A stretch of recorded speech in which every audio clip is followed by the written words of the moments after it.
आज हम लोग क्लास 10th का ट्रायंगल का थ्योरम एक जो है जिसका नाम है थेल्स थ्योरम को हम लोग अच्छे से समझेंगे और उसको प्रूफ करेंगे। तो सबसे पहले हम आपको एनसीईआरटी की बुक में लेके चलते हैं कि आपको वह थ्योरम कहाँ देखने को मिलेगा। तो आप चैप्टर 6 को स्क्रॉल डाउन करते जाइएगा। तो आपको यहाँ पे जो पेज है एक्चुअली कितना है 124, ठीक है। तो 124 में आपको यह थ्योरम देखने को मिलेगा, ठीक है। और यह थ्योरम इतना इम्पॉर्टेंट है कि हम आपको बता दें कि जैसे यह बोर्ड के एग्ज़ाम में सीबीएसई के बोर्ड के एग्ज़ाम में यह 2002 के भी एग्ज़ाम में पूछा हुआ था, 2002 के कंपार्टमेंट के एग्ज़ाम में, 2004 के कंपार्टमेंट के एग्ज़ाम में, 2005 में, 2006 के कंपार्टमेंट में, 2007 में, 9 में, 10 में, 15 में, 18 में, 19 में, इवन 19 के कंपार्टमेंट के एग्ज़ाम में भी पूछा हुआ था। तो इससे आप अंदाज़ा लगा सकते हैं कि यह थ्योरम कितना इम्पॉर्टेंट हो सकता है आपके बोर्ड एग्ज़ाम के लिए, ठीक है।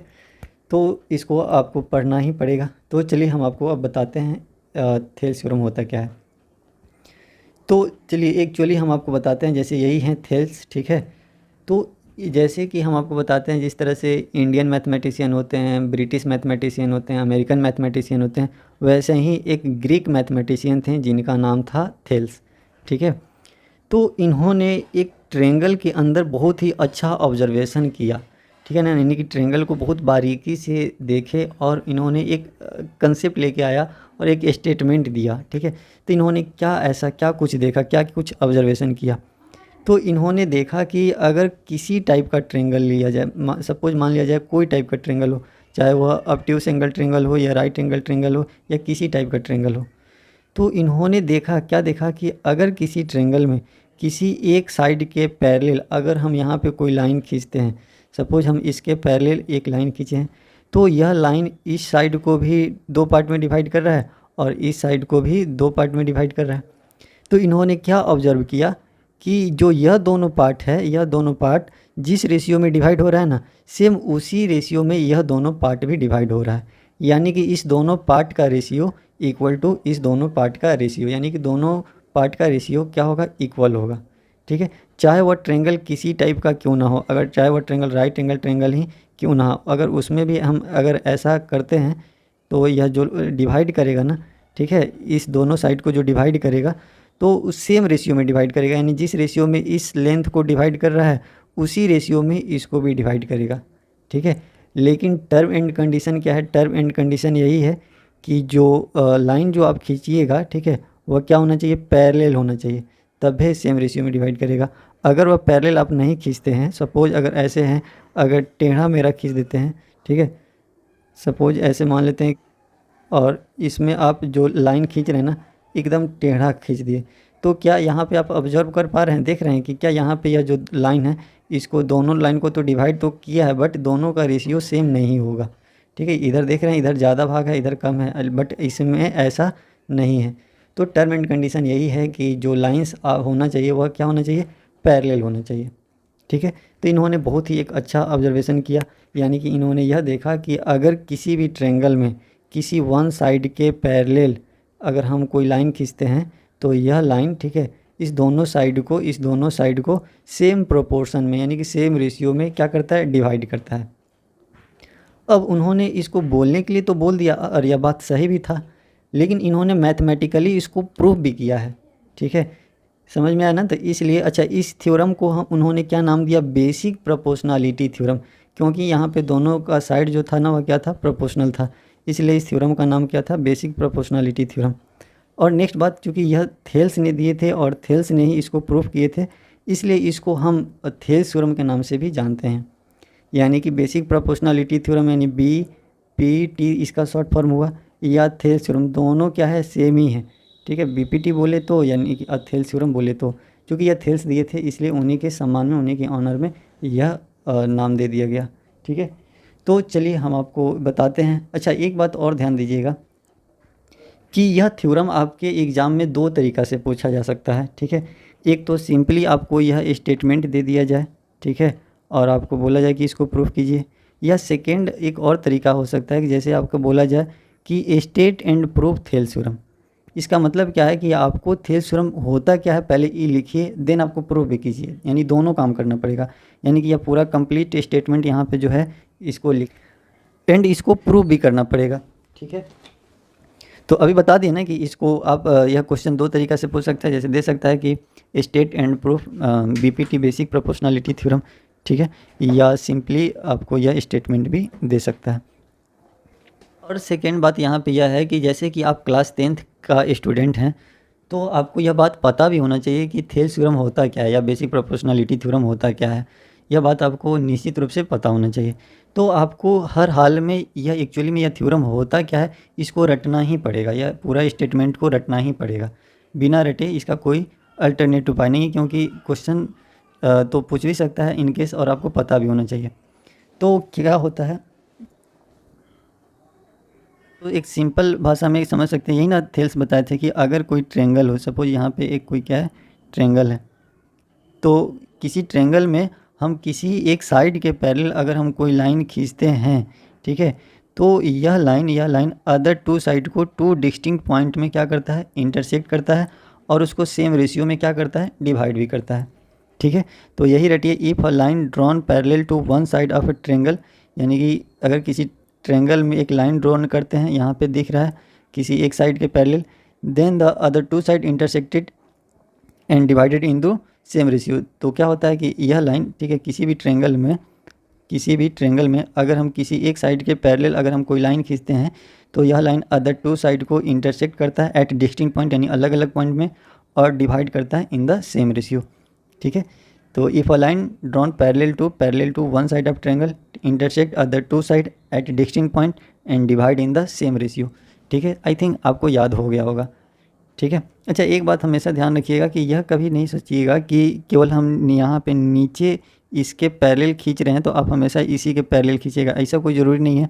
आप किसी भी एक साइड के पैरेलल खींच सकते हैं, ठीक है। जैसे यहाँ पे आप इसके पैरेलल ही खींच सकते हैं, यहाँ पे इसके पैरेलल ही खींच सकते हैं। तो इसके पैरेलल खींचिएगा तो यहाँ पे इस दोनों का रेशियो इस दोनों के रेशियो के इक्वल होगा, ठीक है। कि अब हम यह थ्योरम को कैसे प्रूव करेंगे, ठीक है। तो आपको यह थ्योरम प्रूव करने से पहले कुछ बातें बताना चाहता हूँ, ध्यान से समझिएगा। आप जब भी कोई भी थ्योरम प्रूव करें, या क्लास 9th का हो या क्लास 10th का हो, कोई भी थ्योरम हो, तो थ्योरम को प्रूव करने के लिए कुछ प्रोसीजर होता है, इसको फॉलो करना होता है। सबसे पहला प्रोसीजर यह होता है कि आपको कोई भी थ्योरम को प्रूव करने के लिए क्या क्या दिया गया है और क्या प्रूव करना है, उसको आपको मेंशन करना पड़ता है कि हमको क्या क्या दिया गया है, देन हमको क्या प्रूव करना है, ठीक है। तो चलिए, पहला स्टेप यही है कि सबसे पहले हम आपको क्या बोलेंगे कि आप सबसे पहले गिवन लिखिए, यानी कि आपको क्या दिया गया है। तो सबसे पहले हम यहाँ पे आपको लिखते हैं गिवन। तो गिवन में क्या दिया गया है कि ए बी सी एक ट्रेंगल है, ठीक है, और जिसमें जो डी ई जो है ना क्या है, बी सी के पैरेलल है, बस यही दिया गया है। तो आपको जो दिया गया है इसको मेंशन कीजिए। तो यहाँ पे लिखेंगे गिवन, क्या लिखेंगे, A B C is a triangle in which DE parallel to BC। तो जो बात दिया गया था आपको इसको मेंशन कर दिए। अब नेक्स्ट है क्या लिखना है, टू प्रूफ, ठीक है। टू प्रूफ यानी कि हमको प्रूफ करना क्या है, तो यहाँ लिखेंगे टू प्रूफ। हमको यही ना प्रूफ करना है AD by DB equal to AE by EC, यानी कि AD और DB का रेशियो इक्वल होगा AE और EC के रेशियो के बराबर। तो इस बात को यहाँ लिख दीजिए, क्या है, AD by DB is equal to क्या होगा, AE, ठीक है, बाई EC, ठीक है। तो आपको जो प्रूफ करना था इसको मेंशन कर दिए, ठीक है।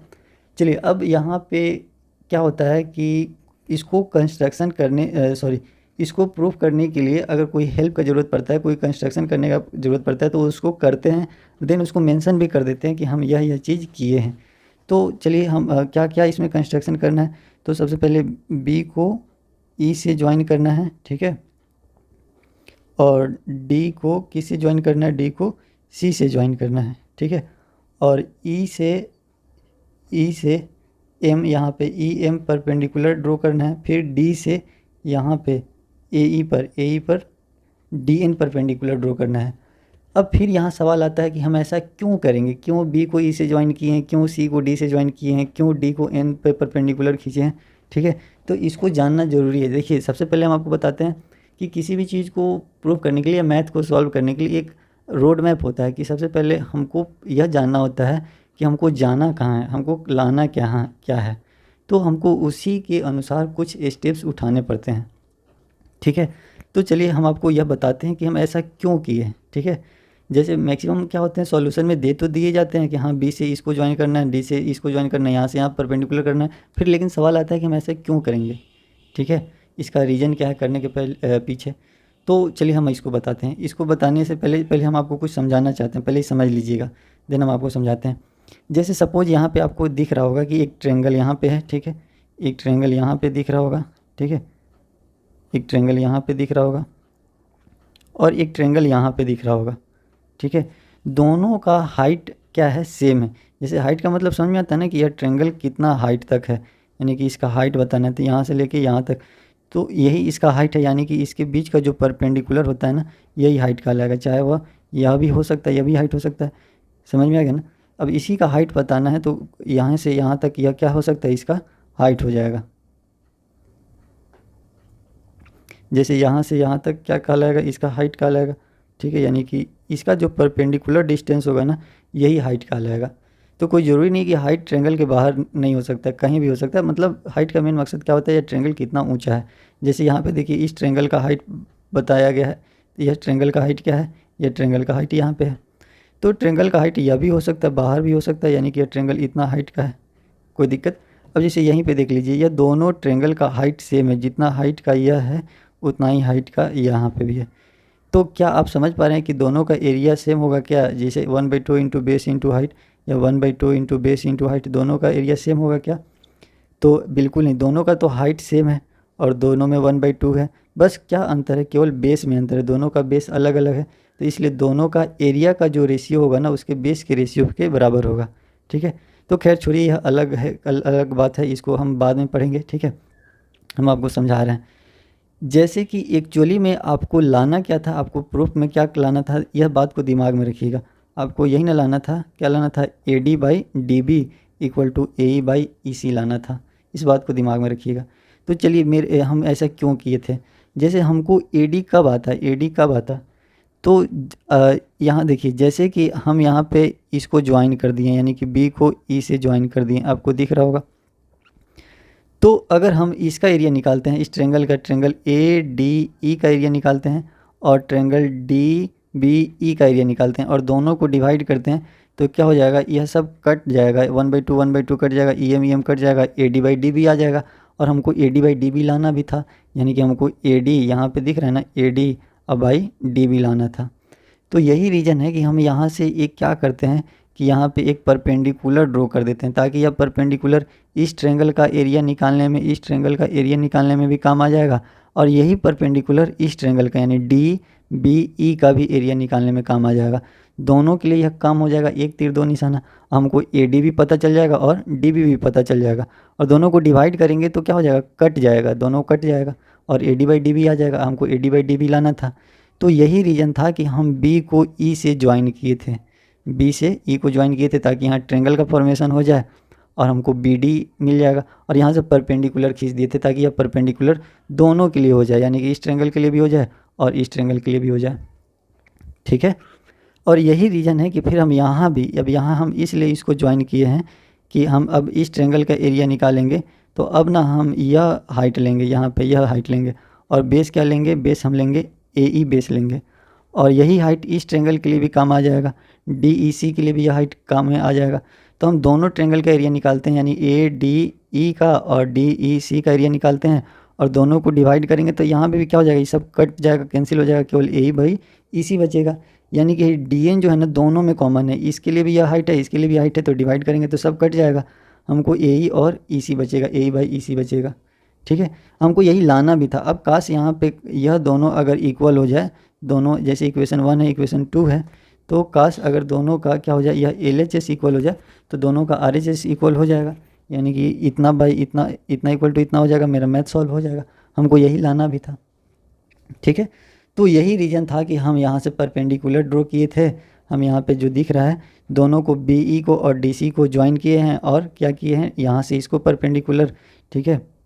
कहाँ गया कि हम यहाँ पे क्या है कि बी को ई से ज्वाइन किए हैं और डी को सी से ज्वाइन किए हैं, ठीक है।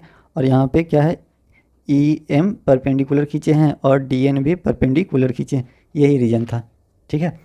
तो चलिए अब आपको करना क्या है, आपको हम एक बार फिर से बताते हैं। बस इसमें करना कुछ ज़्यादा कुछ नहीं करना है। एक बार आप इस ट्रेंगल का एरिया निकालिएगा, area of triangle A D E, आपको यहाँ दिख रहा होगा ए डी ई, इसका एरिया निकालेंगे। और बेस किसको लेंगे, बेस लेंगे ए डी को, और हाइट किसको लेंगे, ई एम को हाइट लेंगे, ठीक है। और फिर किसका एरिया निकालेंगे, डी बी ई का, डी बी ई का एरिया निकालेंगे, यहाँ दिख रहा होगा डी बी ई का एरिया निकालेंगे। और बेस क्या लेंगे, डी बी लेंगे, हाइट क्या लेंगे, इतना। और दोनों का एरिया को क्या करेंगे, डिवाइड कर देंगे, तो एक इक्वेशन आ जाएगा। फिर नेक्स्ट में क्या करेंगे, फिर हमको यही एरिया निकालना है, ए डी ई का ही एरिया निकालना है, ठीक है। बट अंतर क्या है कि अब ना हम बेस क्या लेंगे, बेस ए ही लेंगे और हाइट क्या लेंगे, डी एन, ठीक है। और फिर हम किस ट्रेंगल का एरिया निकालेंगे, डी ई सी का, डी ई सी का। और यहाँ पे बेस किसको लेंगे, ई सी को बेस मानेंगे और हाइट किसको मानेंगे, डी एन को, ठीक है। और दोनों को क्या कर देंगे, डिवाइड कर देंगे, यानी कि इस ट्रेंगल का एरिया निकालेंगे और फिर इस ट्रेंगल का एरिया निकालेंगे और दोनों को क्या कर देंगे, डिवाइड कर देंगे। दोनों सेकेंड इक्वेशन आ जाएगा, फिर दोनों को इक्वेट कर देंगे, मेरा मैथ सॉल्व हो जाएगा। जब दोनों का एल एच एस इक्वल हो जाएगा तो दोनों का ये आर एच एस इक्वल हो जाएगा। हमको इतना ही लाना था, A D by D B equal to A by E C, इतना ही लाना था। तो चलिए अब हम आपको लेके चलते हैं। तो आपको पता है कि अब यहाँ पे जो आप काम किए हैं ना, कुछ कंस्ट्रक्शन किए हैं, तो आप उसको भी मेंशन कर दीजिए कि आप कंस्ट्रक्शन में क्या किए हैं।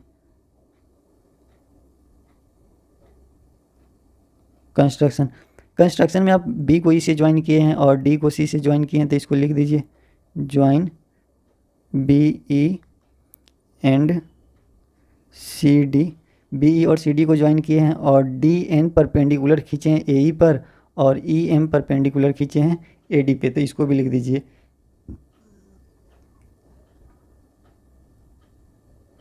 Draw D N perpendicular to A E, ठीक है, and E M perpendicular to A D, ठीक है। इतना आप मेंशन कीजिए। अब आपको स्टार्ट करते हैं। अब यहाँ से आप प्रूफ स्टार्ट कीजिए। तो आपको पता ही है कि प्रूफ में क्या करना है, बहुत सिंपल है। एक बार आप इस ट्रेंगल का ए डी ई का एरिया निकालिएगा, फिर डी बी ई का एरिया निकालिएगा, दोनों को डिवाइड कर दीजिएगा, सिंपल है। तो यहाँ सबसे पहले क्या निकालते हैं, area of triangle A D ई। तो ए डी ई का एरिया क्या हो जाएगा, यहाँ पे बेस अब क्या लेंगे, बेस लेंगे इसको, ठीक है। यहाँ पे दिख रहा होगा ए डी को बेस लेंगे और हाइट किसको लेंगे, हाइट ई एम को लेंगे। तो 1/2 इक्वल टू बेस, बेस क्या हो जाएगा ए डी और हाइट क्या हो जाएगा ई एम, ठीक है। फिर नेक्स्ट में अब किसका एरिया निकालेंगे, डी ई बी का, डी ई बी का एरिया निकालेंगे, ठीक है। तो यहाँ क्या करते हैं, area of triangle D E B, इसके लिए क्या हो जाएगा 1/2 उन्हें बेस, बेस क्या हो जाएगा बी डी बेस हो जाएगा और हाइट क्या रहेगा ई एम ही हाइट रहेगा दोनों का। अब क्या करेंगे, दोनों को सिंपली डिवाइड करेंगे, क्योंकि हमको दोनों का रेशियो ना निकालना था, इसलिए डिवाइड कर रहे हैं। हमको A D by D B लाना था, तो A D by D B कब आएगा, जब दोनों को डिवाइड करेंगे तब, ठीक है। तो यहाँ पे हमको जो चाहिए उसी के अनुसार कुछ भी करेंगे ना। तो यहाँ पे आप लिख दीजिएगा डिवाइडिंग इक्वेशन 1/2। तो जब आप डिवाइड कीजिएगा तो क्या हो जाएगा, area of triangle A D E by नीचे क्या हो जाएगा, area of triangle D E B equal to, जब इसको डिवाइड कीजिएगा दोनों को तो क्या हो जाएगा 1/2 multiply A D multiply E M by 1/2 into B D multiply E M. तो यहाँ ई एम कैंसिल हो जाएगा, 1/2 कैंसिल हो जाएगा, सिर्फ और सिर्फ क्या बचेगा A D by D B. तो यहाँ क्या लिखेंगे, area of triangle A D E by area of triangle D E B is equal to क्या बचेगा A D by B D. बस इक्वेशन थर्ड मान लीजिए। यहाँ तक तो समझ में आ गया, ठीक है। अब नेक्स्ट इसका प्रोसेस क्या है, अब आपको बहुत सिंपल है। हम आपको फिर बताए थे कि फिर हम किसका एरिया निकालेंगे, ठीक है, ए डी ई का ही एरिया निकालेंगे। बट अब बेस किसको लेंगे, ए ई को बेस लेंगे, ठीक है, और हाइट किसको लेंगे, डी एन को। और फिर किसका एरिया निकालेंगे, डी ई सी का एरिया निकालेंगे, ठीक है। और बेस किसको लेंगे, ई सी को बेस लेंगे और हाइट क्या रहेगा, हाइट डी एन ही रहेगा। फिर दोनों को डिवाइड कर देंगे, बस मेरा मैथ सॉल्व हो जाएगा। तो यहाँ क्या निकालेंगे, area of triangle A D E equal to A D E का 1/2 इंटू बेस क्या लेंगे, अब ए ई बेस लेंगे, ए ई मल्टीप्लाई हाइट क्या हो जाएगा डी एन, ठीक है। फिर अब किसका एरिया, डी ई सी का, area of triangle D E C equal to क्या हो जाएगा 1/2 मल्टीप्लाई बेस क्या हो जाएगा, बेस ई सी हो जाएगा, और हाइट क्या हो जाएगा डी एन ही हाइट रहेगा, ठीक है। तो फिर यहाँ भी क्या करेंगे, इसको डिवाइड ही करेंगे, तभी तो कट के हमको ए ई बाई ई सी बचेगा, और ए ई बाई ई सी यहाँ पे लाना भी था। तो डिवाइडिंग इक्वेशन 4/5, तो डिवाइड करते हैं area of triangle A D E by area of triangle D E C equal to, यहाँ डायरेक्ट लिख देते हैं, यहाँ पे डिवाइड करेंगे ना तो सब कट जाएगा, केवल क्या बचेगा ए ई बाई ई सी बचेगा, यही तो बचेगा, ठीक है। तो बस इतना ही बचेगा। अब हम क्या करेंगे, यहाँ पे आपको 2 दिया गया, यहाँ पे और यहाँ पे। अब दोनों में देखिए, जैसे कि दोनों में यहाँ पे आप एक चीज़ नोटिस करिएगा, काश यह दोनों का यह LHS अगर इक्वल हो जाता तो दोनों का यह RHS इक्वल हो जाता, यानी कि AD by DB equal to AE by EC, और मेरा मैथ सॉल्व हो जाता। लेकिन कंडीशन है काश यह दोनों इक्वल होता तब। यहाँ पे दोनों इक्वल नहीं है, यहाँ पे ऊपर एरिया ऑफ ट्रेंगल ADE है, यहाँ भी ऊपर एरिया ADE है, नीचे क्या है DEB है, और यहाँ क्या है DEC है। तो दोनों का यह इक्वल नहीं है, बस केवल इसको इक्वल करना है, ठीक है।